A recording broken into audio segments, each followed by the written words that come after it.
அஸ்ஸலாமு அலைக்கும் வரஹ்மத்துல்லாஹி வபரகாத்துஹு.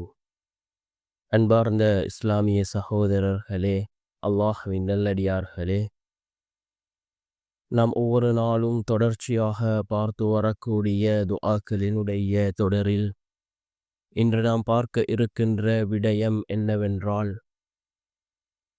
இஷாவுடைய தொழுகையை தொழுதுவிட்டு 101 தடவைகள் நாம் இந்த துஆவை ஓதினால் மறைமுகமான முறையில் அல்லாஹ்வினுடைய உதவிகளை பெற்றுக்கொள்ள முடியும்.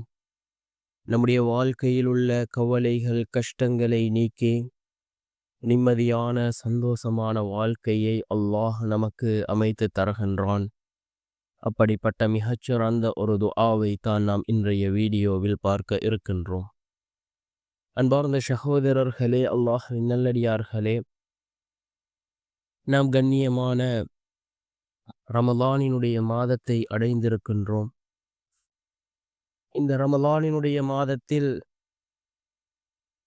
அல்லாஹ் ஜல்ல சுப்ஹானஹு வ தஆலா ஒரு ஃபர்துக்கு 70 ஃபர்லினுடைய நன்மைகளை வழங்குகின்றான். அதே போன்று ஒரு சுன்னத்திற்கு அல்லாஹ் ஒரு ஃபர்லினுடைய நன்மையை இந்த ரமலானினுடைய மாதத்தில் வழங்குகின்றான். அந்த அளவுக்கு சிறந்த கண்ணியமான ஒரு மாதம் ரமலானினுடைய மாதமாக இருந்து கொண்டிருக்கின்றது. நாம் இஷாவுடைய தொழுகையை தொழுதுவிட்டு தராவீஹ் தொழுகைக்கு முதல் இந்த சிறிய துஆவை 101 தடவைகள் ஓதுவோம். என்ன துஆ என்றால், وَأُفَوِّلُ أَمْرِي إِلَى اللَّهِ إِنَّ اللَّهَ بَصِيرٌ بِالْعِبَادِ وَأُفَوِّلُ أَمْرِي إِلَى اللَّهِ إِنَّ اللَّهَ بَصِيرٌ بِالْعِبَادِ. என்னுடைய காரியத்தை அல்லாஹ்விடம் நான் ஒப்படைக்கின்றேன்.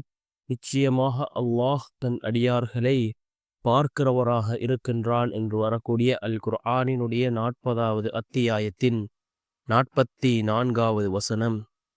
இதனை ஓதி நாம் அல்லாஹ்விடம் பிரார்த்தனை செய்வோம். நிச்சயமாக அல்லாஹ் நம்முடைய பிரார்த்தனைகளில் வெற்றியை நமக்கு வழங்குவான்.